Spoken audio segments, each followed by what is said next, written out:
तो 19 घंटे हो गए हैं। कराची और हैदराबाद में बल्दियाती इलेक्शन के अब तक मुकम्मल नताइज नहीं आ सके हैं। कराची का मेयर किस जमात का होगा, पिक्चर अभी बाकी है।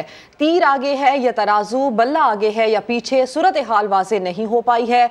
कराची में 246 यूनियन काउंसिल्स में इंतखाबात हुए हैं, अब तक नताइज मुकम्मल नहीं आ पाए हैं।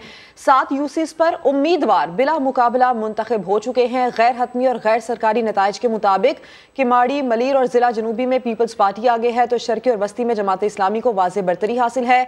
इसी तरह हैदराबाद में 160 यूसीज में से पीपल्स पार्टी ने 100 नशिस्तों पर कामयाबी का दावा किया है। गैर हतमी गैर सरकारी नताइज के मुताबिक पीटीआई 23 नशिस्तों के साथ दूसरे नंबर पर है, जबकि जमात इस्लामी 1 नशिस्त ले पाई है। इलेक्शन में शरीक पीपल्स पार्टी, पीटीआई और जमात इस्लामी जीत की दावेदार हैं, लेकिन नताइज सामने न आने पर उम्मीदवार बेचैनी में मुब्तला हैं। कराची में मेयर मुंतखब करवाने के लिए 124 यूसीज पर कामयाबी जरूरी होगी। बिल्कुल, बड़ा तफसीलन अपने नाजरीन को हम आगाह कर रहे हैं और हमारे नुमाइंदगान भी हमारे साथ ही मौजूद होंगे इस तमाम तर मामले पर बात करने के लिए। असलम खान हमारा साथ देंगे, इरफानुल हक, खुर्शीद आलम, इम्तियाज़ अली, इसके अलावा भी जो नुमाइंदगान हमें ज्वाइन करते जाएंगे उनसे हम बात करते जाएंगे। ब्यूरो चीफ कराची असलम खान साहब हमारे साथ सबसे पहले मौजूद हैं, उनसे बात करेंगे। असलम खान साहब, गुज़िश्ता रोज़ से हम देख रहे हैं कि आप मुसलसल इस पर कवरेज कर रहे हैं, फील्ड में भी आप मौजूद थे, मुख्तलिफ जगहों पर कौन कौन से वाक़यात रिपोर्ट हुए उस हवाले से आपने बताया। इसके साथ साथ किसका पलड़ा भारी है और कौन पीछे जा रहा है ये भी आपकी जानिब से बताया गया, एक तज्जिया भी दिया गया। इस वक्त पूरी जो सिचुएशन है उसको कैसे आप सम अप करेंगे और नताइज के हवाले से बताएगा कहां कहां से ठोस नताइज आपको मौसूल हो रहे हैं?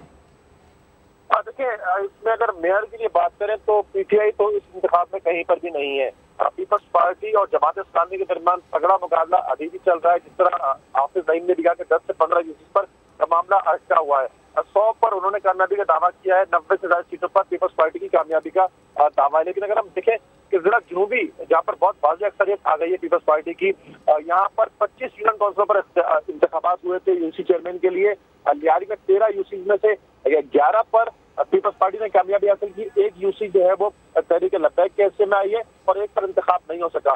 सदर टाउन की जो यूसी है यहाँ से 9 पर तहरीक इंसाफ कामयाब हुई है और 4 पर जो है वो 9 पर तहरीक इंसाफ और 4 पीपल्स पार्टी के हिस्से में आई है। तो जिला जनूबी में 15 सीटों पर पीपल्स पार्टी ने कामयाबी हासिल करके इस जिले में अपनी अक्सरियत साबित कर दी है।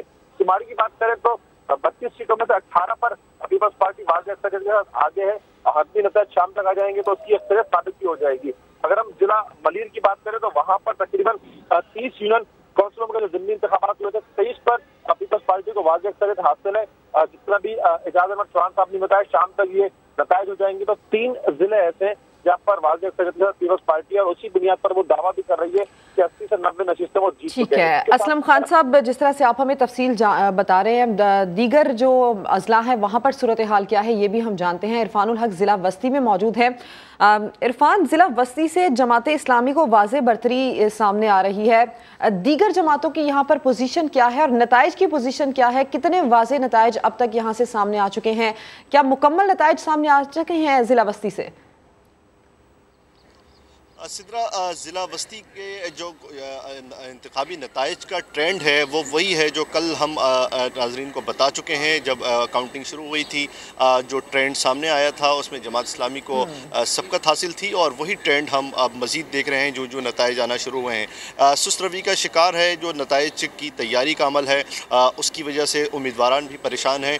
ताहम ज़िला वस्ती के जो 5 अजला 5 टाउन हैं, गुलबर्ग, न्यू कराची, नॉर्थ नाज़माबाद और न्यू कराची, तो ये जो लियाकताबाद, ये 5 टाउन्स हैं जिनकी 45 यूनियन कमेटी का इंतखाब होना था। ताहम ये नॉर्थ नाज़माबाद जहाँ इस मौजूद हैं DRO के ऑफिस में, ये नॉर्थ नाज़माबाद टाउन की 10 यूनियन कमेटियों में से 1 में इंतखाब नहीं हो सका। ताहम 9 के जो नताइज हैं उसके मुताबिक 8 पर जमात इस्लामी कामयाब हुई है और 1 UC 9 है जहाँ पर पीपल्स पार्टी का उम्मीदवार कामयाब हुआ है। इसी तरह लियाकताबाद टाउन और जो गुलबर्ग टाउन के जो नताइज आए हैं उसमें भी जमात इस्लामी को सबकत हासिल हासिल है। इस तरह ज़िला वस्ती में मजमूई तौर पर जमात इस्लामी को 27 नशिस्तों पर कामयाबी हासिल हो चुकी है और मजमूई तौर पर एक नशिस्त यहाँ पर UC9 नॉर्थ नारवार टाउन की, जिसमें पीपल्स पार्टी को कामयाबी हासिल हुई है। बेशतर जो नताइज आए हैं उसमें दूसरे नंबर पर हमें PTI दिखाई दे रही है और उसने मुकाबला किया है जमात इस्लामी का। ताहम जमात इस्लामी को एक वाज़ेह अक्सरियत ज़िला वस्ती में नज़र आ रही है। बहुत अहम बात यह है कि न्यू कराची टाउन की सिर्फ एक यूनियन कमेटी का अब तक रिजल्ट जारी किया गया है, वहाँ पे भी जमात इस्लामी कामयाब हुई है। यानी आप बता रहे हैं ज़िला वस्ती के हवाले से यहाँ पर अगर देखा जाए तो जमात इस्लामी का जो मैंडेट है वो काफ़ी ज़्यादा ऊपर नज़र आ रहा है। हमारे साथ मौजूद है खुर्शीद आलम, ज़िला गरबी में आप मौजूद हैं। खुर्शीद, यहाँ पर बताएगा कौन सी पार्टी पीछे है, किसका पलड़ा भारी आप देख रहे हैं, नताइज किस तरह के मौसूल हो रहे हैं यहाँ पर? देखिए, ज़िला गरबी की मजमूई तौर पर 33 UCs में से अब तक सिर्फ 5 के गैर सरकारी गैर हतमी नतीजे का ऐलान है, जिसके मुताबिक UC5 मोमिनाबाद उसमें अमजद अली हैं PTI के, उन्होंने हासिल किए 2677 वोट, वो आगे हैं।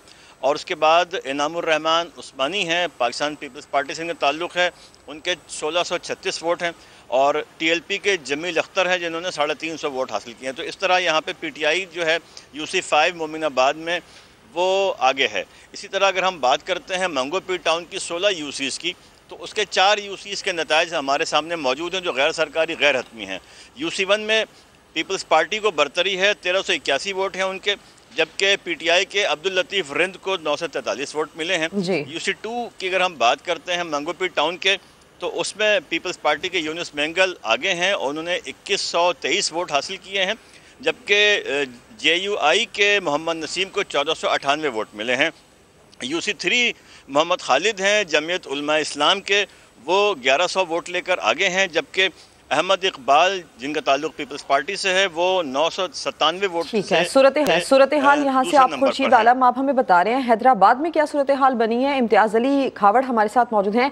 इम्तियाज़, हैदराबाद में 160 यूनियन काउंसिल्स में तकरीबन 100 यूनियन काउंसिल्स पर तो पाकिस्तान पीपल्स पार्टी ने मैदान मारा। दूसरे नंबर पर PTI है जिसने 60 UCs पर यहाँ पर कामयाबी हासिल की है। जमात इस्लामी की पोजीशन इंतहाई डाउन रही है, तो क्या जो दीगर जमातें हैं जमात इस्लामी को शामिल करते हुए अपनी पोजीशन को तस्लीम कर रही हैं इन इंतखाबात को मद्देनजर रखते हुए?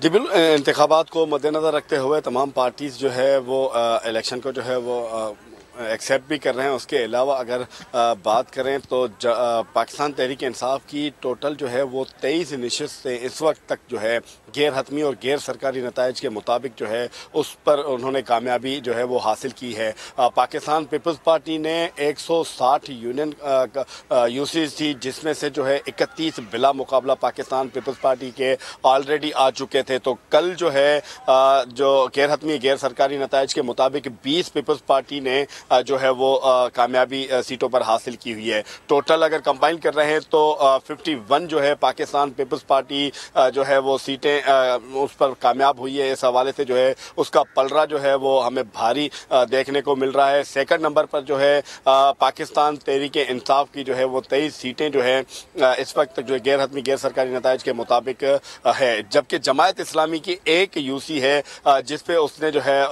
कामयाबी हासिल की है। ओवरऑल इस वक्त जो है पहले उम्मीदवारों को जो है इस चीज़ का इंतजार था और शहरियों को भी कि बल्दियाती इंतखाबात हो, वो इंतजार खत्म हुआ बिलाखिर। अब इंतजार रहा है हम मीडिया नुमाइंदगान को भी कि बिल्कुल ऐसा ही है, आपको भी इंतजार है, हमें भी इंतजार है। और यकीनी तौर पर जो आवाम जिन्होंने अपना हक रायदही इस्तेमाल किया और जो अच्छे आगे की उम्मीद रखते हैं कि आगे सब कुछ अच्छा होने वाला है, वो भी बड़ा बेसब्री से इंतजार कर रहे हैं। तो यही सवाल हम लेके चलते हैं जुल्करनैन इकबाल की जानिब, जो कि इस वक्त इस्लामाबाद में मौजूद है। जुल्करनैन, हमारे नुमाइंदगान हमें कराची से और हैदराबाद से बता रहे थे सिचुएशन क्या है। अब से कुछ देर कबल हमने देखा कि सूबाई इलेक्शन कमिश्नर ने भी आके मीडिया से गुफ्तगू की है और कहा है कि कोशिश है कि शाम तक तमाम तर जो रिजल्ट्स हैं वो आ जाएंगे। आप क्या बता सकते हैं इस हवाले से, क्या अपडेट्स हैं? देखिए, जैसे बाई इलेक्शन में हम देखते थे कि मैक्सिमम रात 11 बजे तक तमाम नताइज आ जाते थे। उसकी एक वजह यह है कि रिजल्ट मैनेजमेंट सिस्टम इस्तेमाल किया जाता था इलेक्शन कमीशन की जानिब से। यानी जो ही काउंटिंग मुकम्मल होती थी पोलिंग स्टेशन के अंदर, जो प्रिजाइडिंग ऑफिसर है वो जो फॉर्म 11 या 12 जिसको फॉर्म 45 जनरल इंतखाबात में कहा जाता है वो भरता था, साथ उसकी पिक्चर लेके व्हाट्सएप कर देता था रिटर्निंग अफसर को। वहीं पर सारे रिजल्ट साथ साथ कंपाइल होना शुरू हो जाते थे और मीडिया समेत तमाम आवाम को पता चलता रहता था कि कितने रिजल्ट आ गए और कितने नहीं आ रहे। इलेक्शन कमीशन ऑफ पाकिस्तान का कहना है कि बल्दियाती इलेक्शन में क्योंकि कैटेगरीज बहुत ज़्यादा होती है उम्मीदवारों की, चेयरमैन है, वाइस चेयरमैन है, उसके बाद आगे जनरल काउंसलर हो गए, साथ यूथ का होगा, मेंबर दीगर नुमाइंदगान होंगे, खवातीन की नशस्तें होती हैं। इसलिए ये क्या इस्तेमाल जो RMS का इस्तेमाल है वो तकरीबन नामुमकिन हो जाता है। और वैसे भी सिंध गवर्नमेंट जो लोकल गवर्नमेंट एक्ट है उसके तहत लीगली प्रोविजन भी ऐसी नहीं थी कि RMS को इस्तेमाल किया जाता। यही वजह है कि मैनुअल काउंटिंग हो रही है जिसकी वजह से नताइज ताखीर का शिकार है। वैसे भी इलेक्शन कमीशन ऑफ पाकिस्तान का कह रहे हैं जो शेड्यूल अनाउंस किया गया था उसमें पोलिंग के 2 दिन बाद ही ऑफिशियल रिजल्ट का अनाउंसमेंट दी गई थी। यही वजह है कि जो काउंटिंग है उसमें ताखीर हो रही है। ये तमाम तर वजूहात इस हवाले से आप हमें आगाह कर रहे थे। इसके अलावा असलम खान साहब हमारे साथ मौजूद थे, इरफानुल हक, खुर्शीद आलम, इम्तियाज अली, तमाम का बेहद शुक्रिया।